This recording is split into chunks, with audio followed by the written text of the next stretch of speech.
Buenos días, hola otra vez y ya estamos en la última de las clases de la serie de captura de agua para la agricultura. Realmente las técnicas que uno puede hacer en su terreno ya las hemos nombrado todas. Entonces esta última clase la voy a dedicar a conocer un poco más qué es el agua, qué propiedades tiene que nosotros podamos observar y sobre todo de qué manera se mueve a nivel local pero también a nivel global, ¿vale? Con esto espero que podáis tener despertar un poco la sensibilidad y poder en cualquier lugar al que vayáis ver qué está sucediendo con el lugar simplemente observando rastros que deja el agua o cómo se mueve, y con eso también ayuda a entender todo el proceso biológico y ecológico que se produce, que va muy asociado. Entonces, empezando por las propiedades del agua, el maestro de esta ciencia se llama Victor Schoberger, un hombre que nació antes de 1900 y murió en 1958. No voy a contar mucho de su vida porque es larga, pero básicamente en la primera etapa de su vida estuvo de guardabosques, siempre dentro del bosque y siempre observando ríos, y tuvo una comprensión muy profunda de cómo se mueve el agua y sus propiedades. Ese conocimiento luego lo usó para generar muchos inventos, para hacer diferentes tipos de trabajos, o para generar energía eléctrica, o objetos voladores, o básicamente entendía muy bien las turbulencias que se crean bajo el agua y cómo la naturaleza las aprovecha para hacer las cosas con el mínimo esfuerzo, ¿vale? Eso es el resumen resumidísimo. Es el autor de varias de las fotos que hemos usado durante esta serie de vídeos, por ejemplo el de la gradiente de temperatura, y también describió una de las propiedades del agua que es interesante entenderla para ver luego cómo se expresa en la naturaleza, ¿no? Y la primera propiedad del agua es que tiene una anomalía con respecto a otros materiales, y es que cuando llega a más 4 grados, ¿vale? O sea, todos los materiales, o las sustancias gaseosas o líquidas, y también puede que las sólidas, conforme se enfrían y pierden calor, se van compactando, se van comprimiendo y cada vez tienen menos volumen, ¿vale? Cada vez ocupan menos. Y eso, digamos, en la mayoría de las sustancias tiene una progresión lineal. Cuanto más frío, más denso. Hasta ahí bien. El agua no. El agua en estado líquido va también de 30 grados hacia abajo, va de cualquier temperatura hacia abajo, se va comprimiendo hasta que llega a 4 grados. A partir de ahí es el punto en el que el agua es más densa y además a partir de ahí no se puede comprimir más. Y cuando se cristaliza, porque ya pasa del líquido a sólido, en realidad ocupa más espacio, ¿vale? Esto es una anomalía. Una anomalía que produce muchísimos efectos y como los que vamos a ver. Primero ya vimos en el vídeo anterior cómo esta capa más densa es la que sigue siendo líquida, ¿vale? Está muy cerca del axe, pero sigue siendo líquida y es la que hace que se surjan afluentes naturales. No afluentes, sí, afluentes ¿cómo se llama esto? Bueno, da igual, ya me acordaré. Fuentes naturales de un agua que queda atrapada bajo el suelo recibiendo dos presiones, ¿vale? Y una de las características del agua cuando llega a 4 grados, cuando es densa, es que el agua de por sí, sobre todo estando a más temperatura, es un disolvente. Entonces, toda aquella sustancia con la que se mezcla o con la que toca, tiende a mezclarse con ella y se vuelve una sustancia homogénea, ¿vale? Pero que haya por ejemplo, tienes un cuerpo de agua, ¿vale? Y el agua atraviesa, normalmente las mezclas se hacen mediante movimiento. Si el agua está quieta, no tiene tendencia a disolver, tiene que haber algún tipo de movimiento. Entonces, si el agua en movimiento, por ejemplo, arrastra algo de suelo, este suelo se va disolviendo en partículas dentro del cuerpo de agua, ¿vale? y en cierta manera se unen, pero las partículas nunca llegan a ser parte de la estructura del agua. Entonces, el agua las mantiene suspendidas porque el agua sobre todo actúa como medio, ¿vale? Y mientras tiene una temperatura por encima de 4 o de 10 grados, realmente cuanto más caliente es el agua, más poder de disolución tiene, ¿vale? O sea que el agua caliente, cuando fluye sobre el suelo y está caliente, tiene tendencia a ser más barrosa, ¿vale? Más barro, es más opaca también, porque consigue disolver mucha más tierra con el mismo movimiento. Podéis hacer un experimento en casa, echar una cucharada de azúcar o de miel o de sal en un vaso de agua y probar a hacerlo en un vaso de agua caliente y remover una sola vez y veréis que se disuelve muy rápido. En cambio, en agua fría eso no se disuelve, o sea, lo hace pero mucho más lentamente. Entonces, una de las propiedades del agua es que lo que disuelve luego lo puede volver a liberar, se puede volver a separar. Si ha hecho una reacción química con el agua y forma una nueva molécula, no, pero muchas de las partículas que el agua disuelve simplemente las tiene suspendidas en su cuerpo y luego puede volver a liberarlas. Y uno de los momentos en los que libera las sales o las tierras disueltas es precisamente a 4 grados. A 4 grados el agua se compacta tanto que las moléculas los elementos disueltos que tiene dentro los acaba expulsando. Entonces, el agua a 4 grados que nace de los afluentes, el agua fría, es un agua con muy poca mineralización, o sea, con muy pocas sales disueltas. Que a mí eso siempre me ha chocado, pero si es agua saliendo del suelo, ¿cómo es que sale limpia y cristalina? No lo entiendo. Yo tiro agua al suelo, lo tiro con un vaso y se queda hecho un charco de barro, nada de agua limpia y no.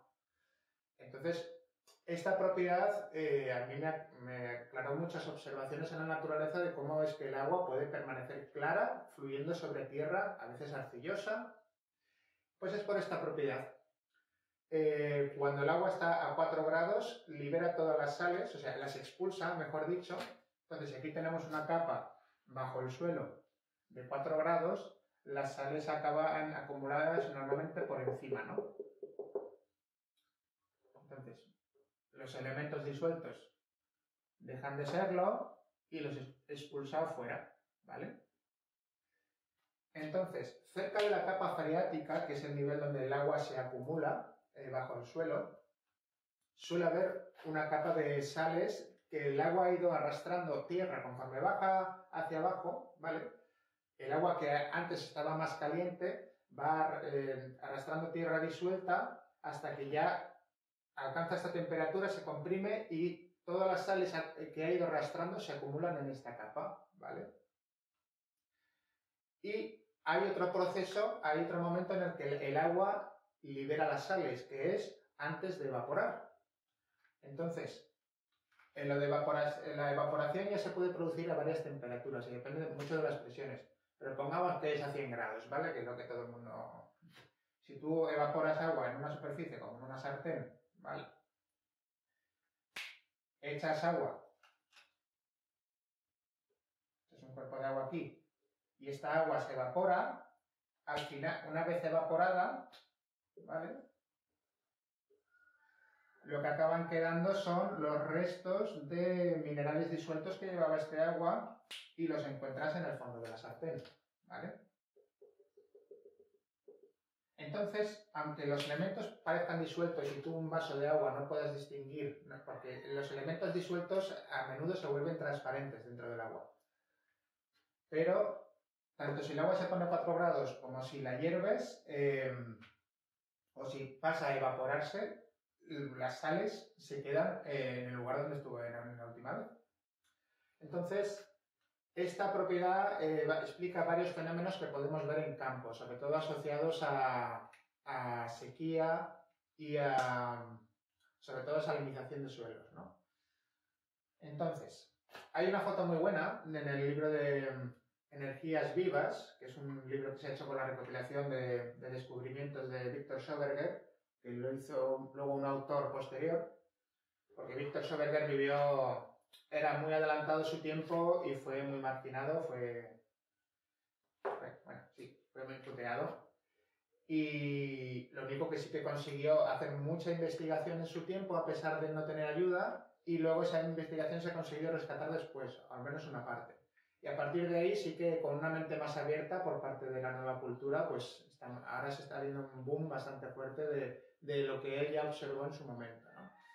Entonces, hay una gráfica muy buena que la voy a dibujar simplemente porque a mí me ayuda a hablar. ¡Epa! Si tenemos una zona arbolada, ¿vale? Y luego una zona con suelo desnudo, las gradientes de temperatura varían, ¿vale? Las gradientes que habíamos visto, aquí a partir de esta capa empieza a haber una gradiente de temperatura que va hacia cada vez más frío, ¿vale?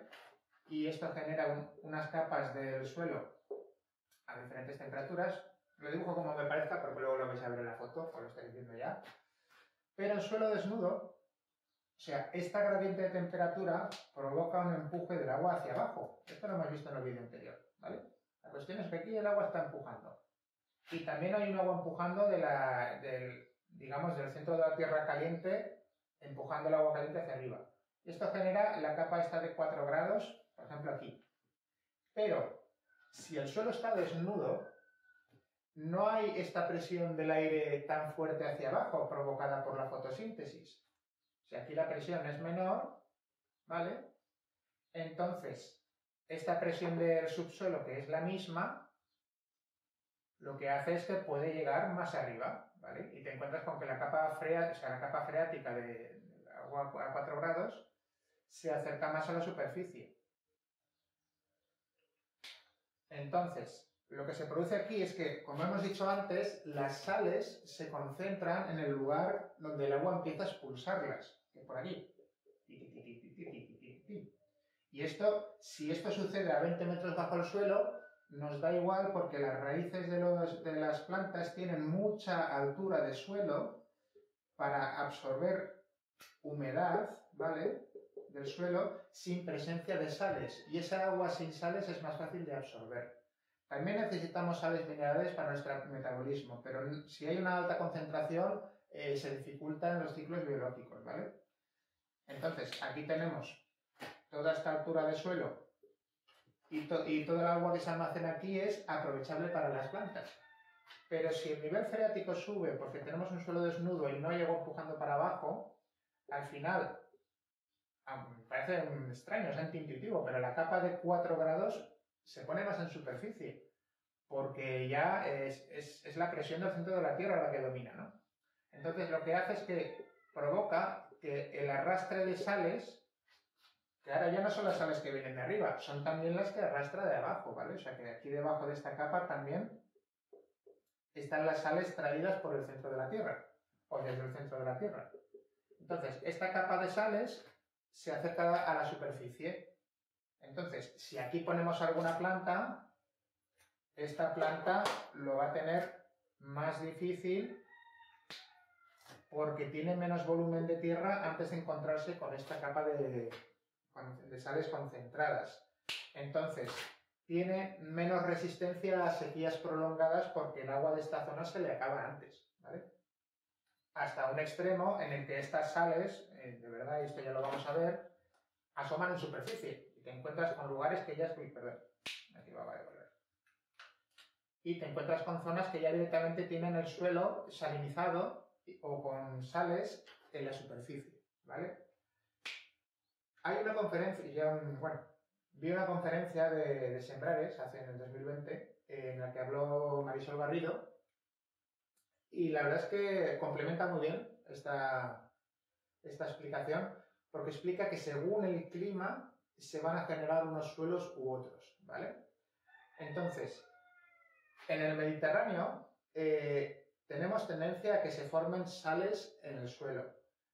Pero esta tendencia, ahora, digamos, toda la conferencia se basa en suelos desnudos, ¿vale? En el uso de agricultura convencional. Entonces, los problemas que se producen en suelos desnudos son estos.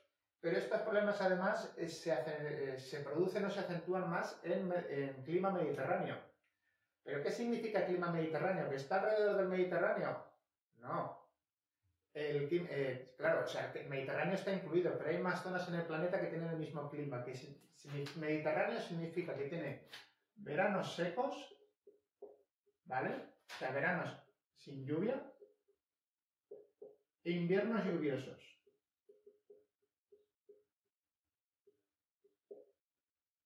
Inviernos lluviosos.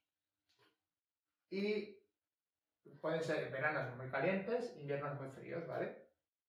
Pero más o menos el clima mediterráneo se caracteriza por ser relativamente templado, ¿vale? Que los veranos pueden ser, yo qué sé, 40 grados como mucho, en clima mediterráneo, y -10 como mucho de invierno frío.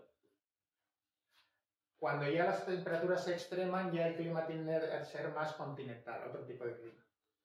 Bien, pues ¿qué pasa cuando el verano es seco y el invierno es lluvioso? Los que estamos viviendo en el Mediterráneo es algo tan natural, pero es un clima que es muy raro en el mundo, ¿vale? La mayoría del mundo está en otro tipo de clima muy diferente.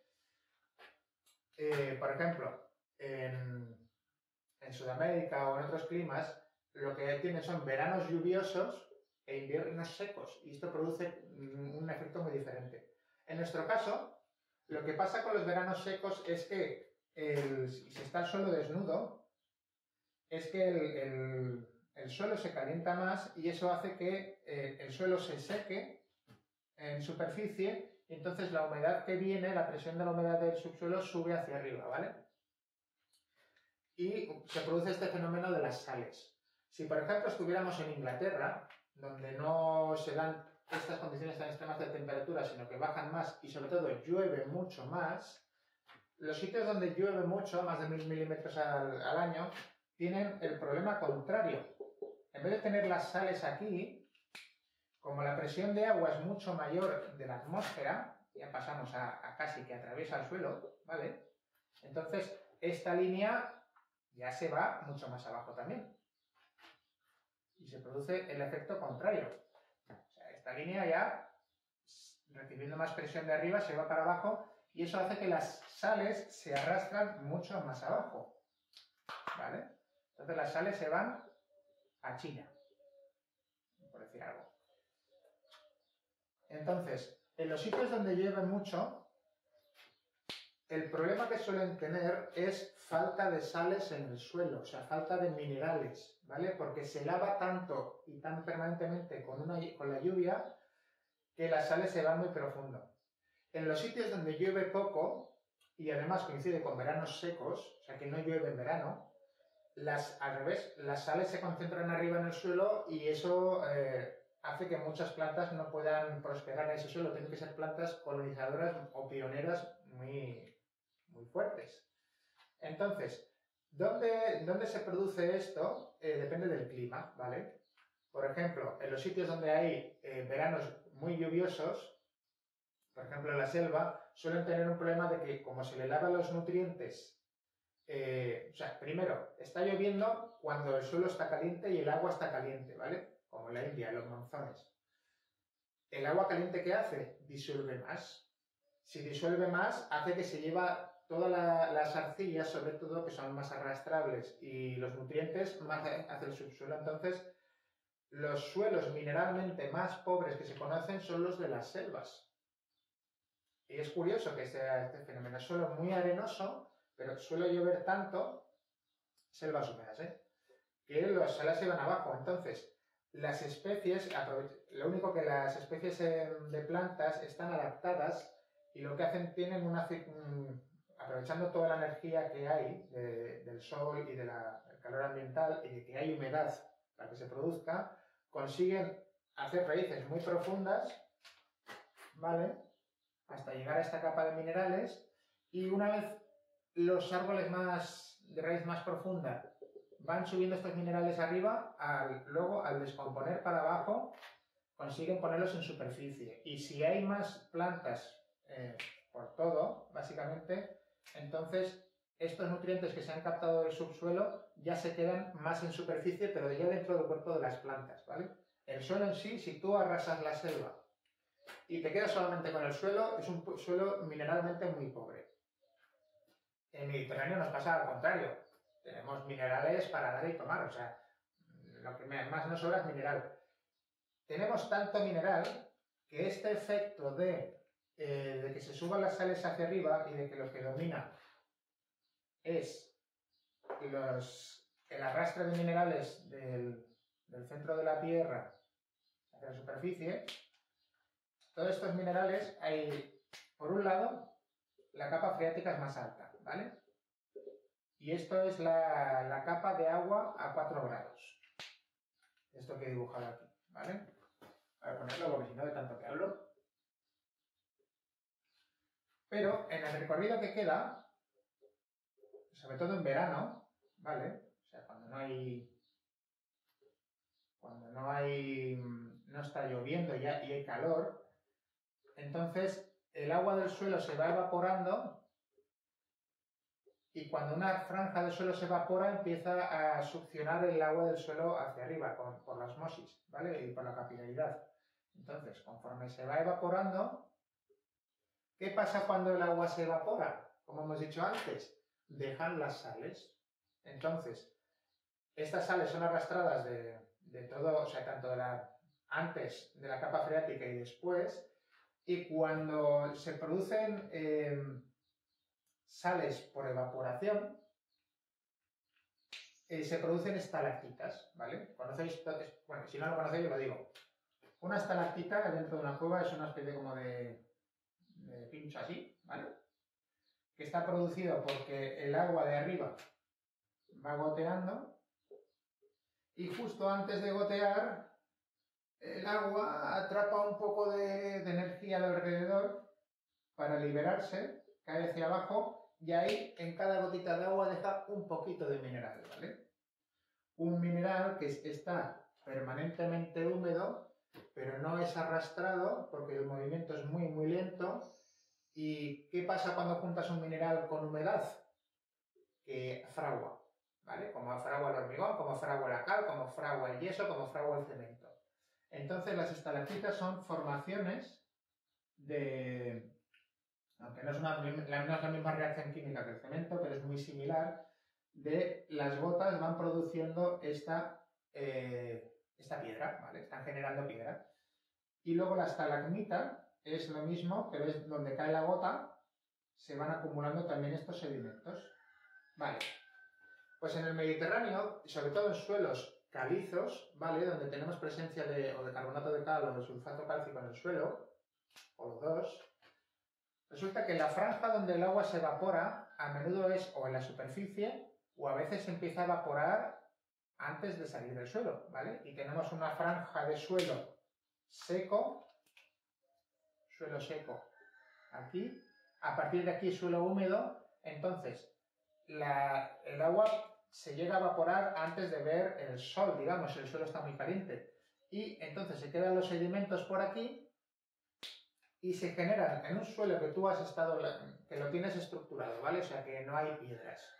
En un suelo sin piedra, relativamente suelto, incluso arenoso, con el tiempo, simplemente por tener el suelo desnudo y estar en el Mediterráneo, se van a ir formando acumulaciones de minerales, ¿vale? Hasta que se hace una roca calcárea y con el tiempo roca muy dura. Los que trabajáis con cal, sabéis que la cal, una vez la has preparado, la has mezclado y la aplicas, esa cal fraga muy lentamente y va absorbiendo humedad. Y cuanto más tiempo pasa, más duro se vuelve. Pues esto se te está formando, si tienes el campo labrado y desnudo y que le dé el sol siempre, estás incitando que se formen capas de piedra bajo el suelo. Esta piedra no ha venido de otro lugar, no ha venido arrastrada por un río, no es un sedimento de un antiguo mar que hubiera habido aquí, no, se genera simplemente por tener suelo desnudo. Cuando hay vegetación, este fenómeno no sucede.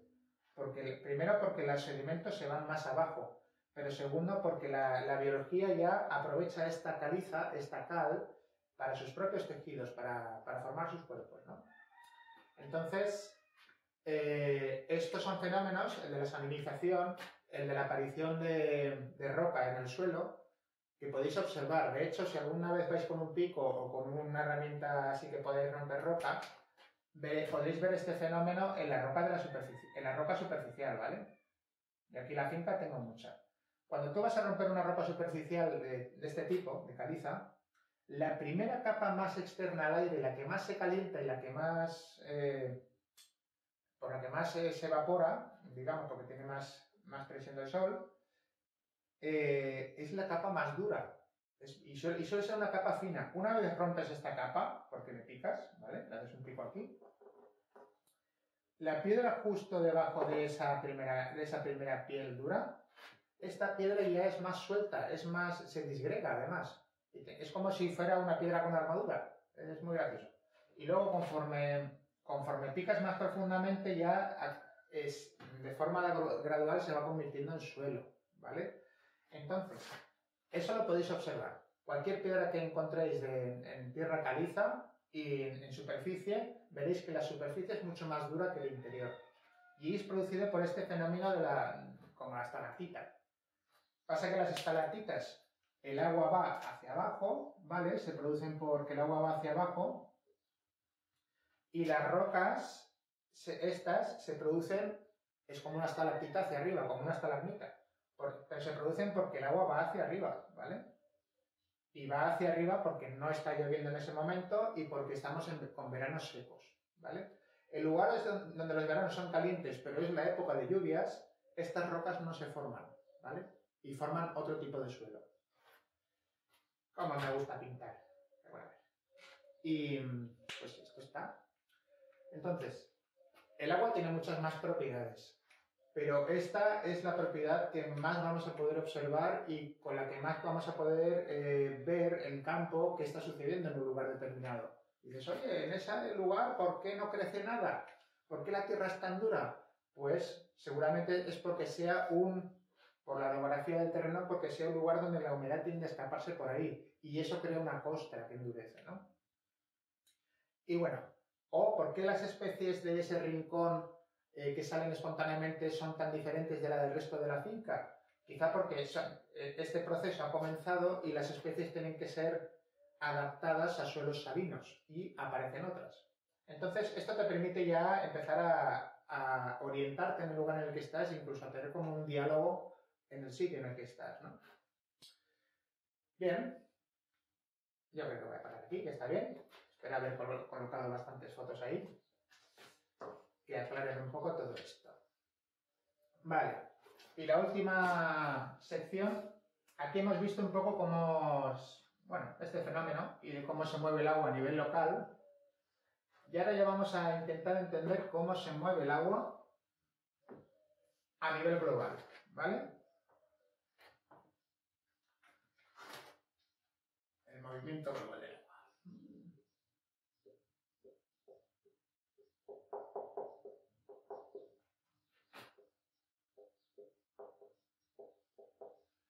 Hay un libro que, a partir de las teorías de Söderberg, han publicado unos científicos eslovacos, o sea, de Eslovaquia, creo, o Eslovenia. Luego lo miro otra vez.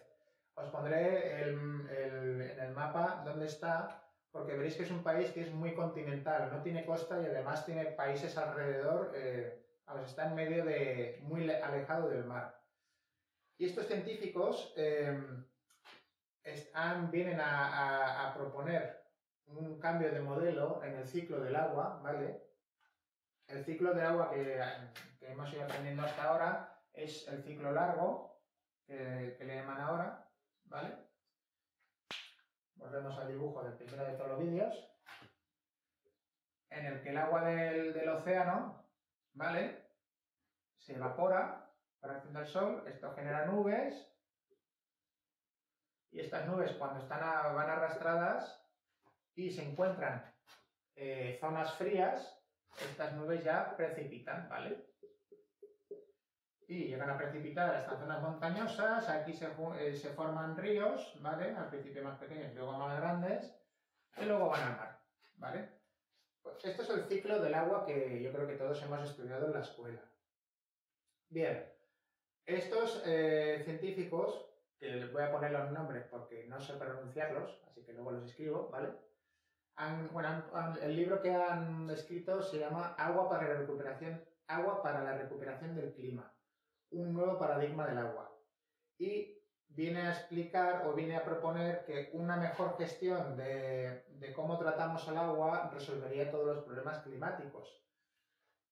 Pero para eso hay que entender las bases, ¿no? Entonces, este ciclo de océano a tierra y vuelta al océano le llamamos ciclo largo del agua, ¿vale? Es el ciclo que más recorrido tiene que hacer.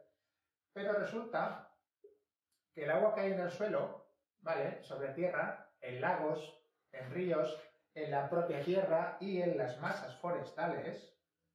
Recordamos que las masas forestales hacen muchas cosas y entre ellas evapotranspiración, ¿vale? O sea, cogen agua del suelo y la ponen en el aire, como hemos visto, por la fotosíntesis. Cuando el aire es quieto, el agua hace un ciclo muy cortito, pero cuando hay viento, esta humedad se arrastra, ¿vale? Entonces, esto provoca lo que se llama, digamos, la evaporación de todo esto, de la tierra y de las masas forestales, provoca lo que es el ciclo corto del agua. Y en el caso de Eslovaquia, que es el país donde ellos han hecho las pruebas, han visto que el agua que les llueve proviene más del ciclo corto que del ciclo largo. De una media que tienen de 750 milímetros anuales, ¿vale? Del ciclo corto están recibiendo 450 de estos milímetros y del ciclo largo, o sea, de la humedad que les viene del océano, están recibiendo 300. O sea que si ellos deforestan toda la zona y la humedad, digamos, no se llega a condensar aquí, estarían perdiendo más de la mitad de sus propias lluvias. Entonces, esto es algo que hasta hace poco no se había medido, ni se valoraba, ni se tenía en cuenta, y es una parte fundamental. Por ejemplo, la isla donde estoy es tan pequeña que esto casi da igual, ¿vale? Porque toda la humedad que tenemos, la humedad ambiental, viene del océano. Lo que no da igual es el ciclo muy corto, ¿vale? El ciclo de las propias plantas. Este sí que es muy clave con nosotros. Y de hecho, es este ciclo el que aprovecha del mar, porque si no el agua del mar, somos una isla tan pequeña que ¿qué pasa? Pero en lugares continentales, el ciclo corto del agua va cobrando cada vez más importancia conforme más nos alejamos de la costa. Bien, resulta que además otra cosa, cuando el agua hace un recorrido más corto y se encuentra zonas frías y precipita, son lluvias más finas, con menos caudal, es menos cantidad de lluvia, y también es un ciclo más constante, ¿vale? O sea, se produce muchas veces. Entonces, son lluvias cortas y más, digamos, mucho más frecuentes. En cambio, para llegar a un lugar continental, para que una masa de aire húmedo del océano atraviese todo el continente y te llueva, tiene que haberse generado mucha humedad concentrada y además que haya un viento favorable que lo transporte a tu lugar. Entonces, estas lluvias suelen ser mucho más agresivas, ¿vale? Mucha más cantidad de agua y menos veces al año. No son tan constantes. De hecho, nunca sabes muy bien cuándo te van a venir. Entonces, son lluvias que o tienes el suelo bien protegido por masa forestal o además se va a haber mucha erosión, va a haber mucha escorrentía. Entonces, todo esto, sabiendo esto, empezamos a sacar muchas deducciones de lo que está pasando con el uso que nosotros estamos haciendo del paisaje, ¿vale? Primero, estamos convirtiendo mediante agricultura todo el suelo en suelo caliente, ¿vale? Y lo que pudimos ver en vídeos anteriores es que el suelo caliente, el suelo desnudo, se calienta y las zonas calientes generan una zona de radiación, ¿vale? Radia calor, y esto hace que el agua tenga tendencia a expandirse, o la humedad a expandirse, ¿vale? Y esto provoca que en una zona ya calentada, el agua no va. De hecho, si viene un frente grande de humedad, lo que hace es que este calor eleva la nube, que es cuando vemos nubes que cambian de esta forma a esta, ¿vale? Cuando llegan a una capa fría arriba, de repente el agua que lleva de aquí de estar caliente, de repente se enfría toda leche y se produce gota fría, que se llama, bueno, no sé si se llama gota fría, se producen gotas mucho más gordas y a veces granizo, ¿vale? Y el granizo solamente se produce por capas de la atmósfera que hiela, ¿vale? Entonces aquí se forman las piedras y de repente para abajo. Esto se produce en zonas calientes, ¿vale? En zonas frías no. En zonas frías no graniza. ¿Por qué no? Porque las nubes no son empujadas hacia arriba, hacia las capas congeladoras de la atmósfera, ¿vale? Entonces, una lluvia que te iba a venir del océano con relativa fuerza y que podía ser no destructiva, porque el lugar está caliente, de repente se vuelve destructiva porque hace un recorrido más largo y de rebote, ¿vale? Entonces, y como hemos visto en el vídeo anterior, si esta misma nube llega aquí, tiene tendencia a bajar. Cuando la nube baja ya tiene menos inercia, o sea, quiere decir que si te cae una gota de agua de aquí de 1 kilómetro de altura, no es lo mismo que si te cae de 10 kilómetros. O sea, el agua tiene menos mala leche, ¿no? Y el agua es más constante y menos violenta. Entonces, lo que no nos damos cuenta es de qué superficies calientes estamos generando, ¿vale? Entonces, ¿qué superficies calientes tenemos? Tenemos las superficies agrícolas labradas, ¿vale? Donde no está habiendo fotosíntesis. Entonces tenemos... voy a dibujar un tractor para que se vea. Tenemos el tractor labrando, ¿vale? Aquí con el rotovator. Esto es lo que más suelo caliente genera. Además, para facilitar tareas agrícolas y aumentar la producción, se quitan plantas del medio. Entonces, por lo general, una zona agrícola hace muchísima menos fotosíntesis que una zona forestal, precisamente porque en los tiempos de cosecha y de replantación hay huecos muy grandes a lo largo del año, ¿no? Si se hace una plantación en la que el suelo nunca está desnudo, ya no tenemos ese problema. Pero lo que es monocultivo de cereales, por ejemplo, o de maíz, eso genera que hace fotosíntesis 2, 3, 4 meses al año y el resto del año es suelo pelado. Entonces, de media es bastante caliente. Pero más caliente aún son las propias ciudades y las propias zonas urbanas, ¿vale?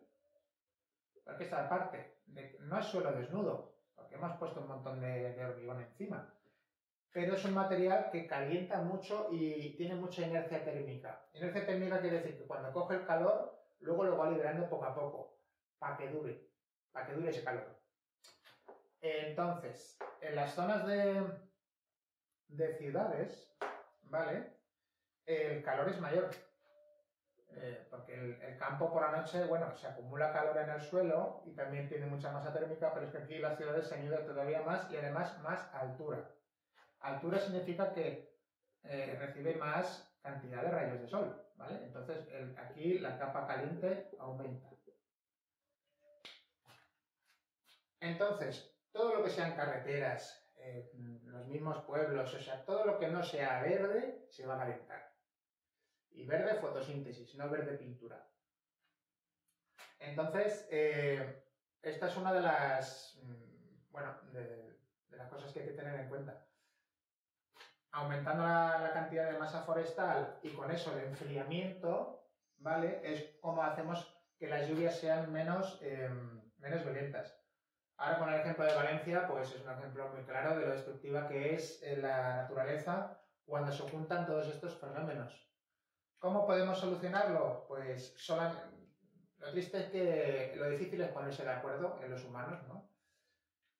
Entonces, uno puede hacer mucho en su propio contexto, con su familia y en su propia finca, pero el resto ya depende de cómo nos organicemos y a qué le demos energía y apoyo, ¿no? Si damos energía y apoyo a los monocultivos, pues vamos a tener superficies más calientes. Eso ya no hay una solución clara, no hay una técnica que yo os pueda enseñar, es más complejo. Pero sí que hay que tener claras varias cosas. Uno de los, por ejemplo, de los discursos sobre el cambio climático es que el nivel del agua del océano está subiendo. Y la gente, o el símbolo que enseñan, que es un símbolo un poco erróneo, es que el calentamiento, que por culpa del calentamiento global los casquetes polares se están derritiendo.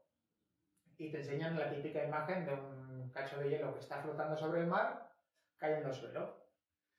Bueno, pues eso es otra cosa que hay que conocer del agua, o de cualquier líquido, ¿no?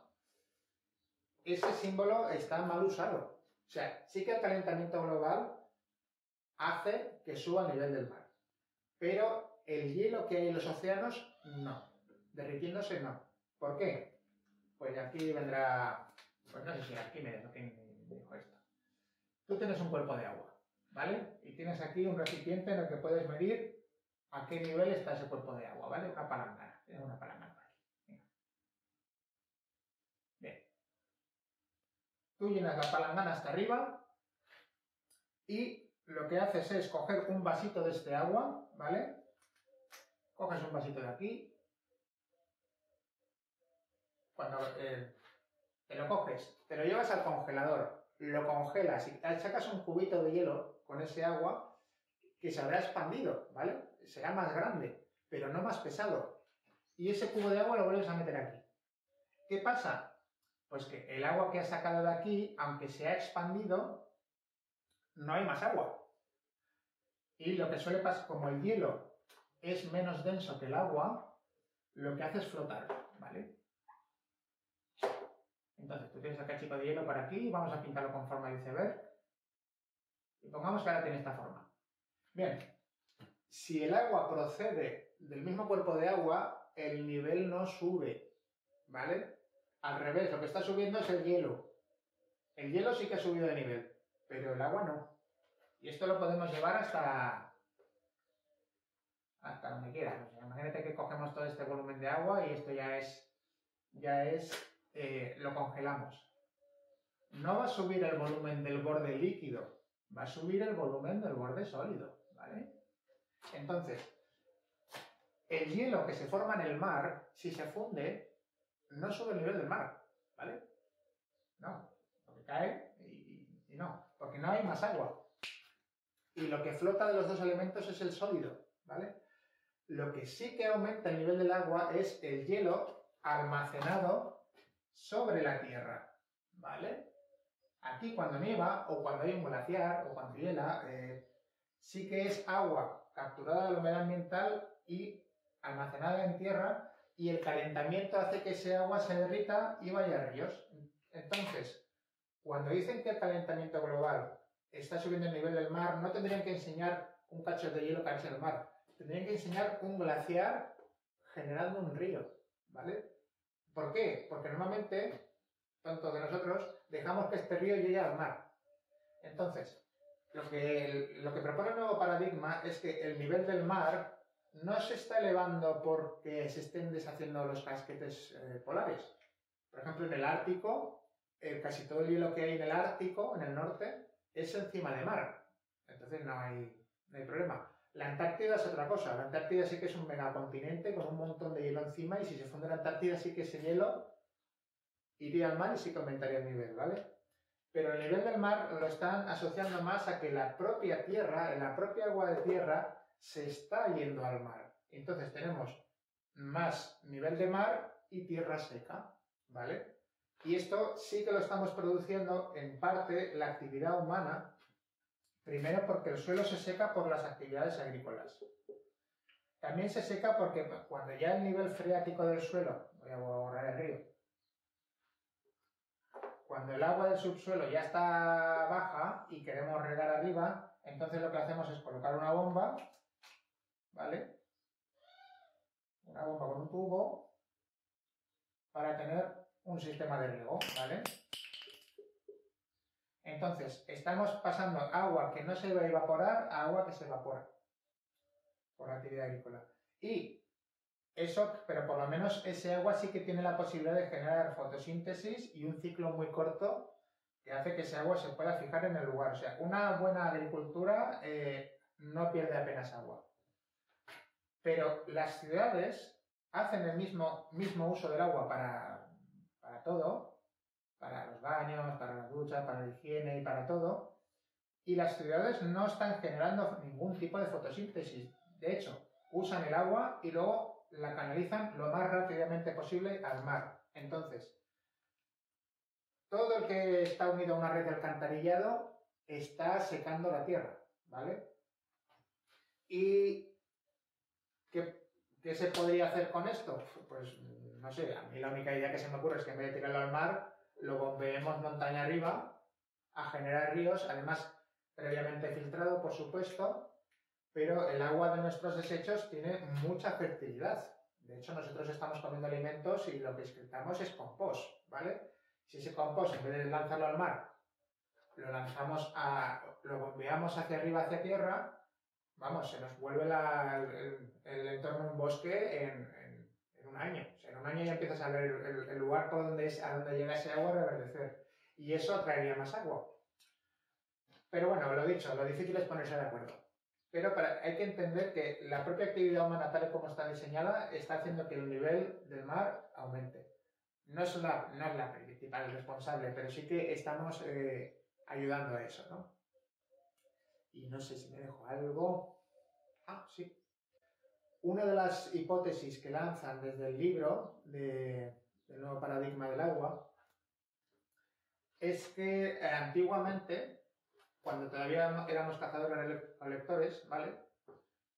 Cuando se descubrió la agricultura y la preferencia por tener grano, que el grano lo que tiene es que es fácil de guardar y puedes tener comida aún en épocas de escasez, entonces las primeras grandes civilizaciones que hicimos siempre se desarrollaron alrededor de una revolución agrícola de algún tipo. O se encontró un nuevo cereal o una nueva forma de cultivar.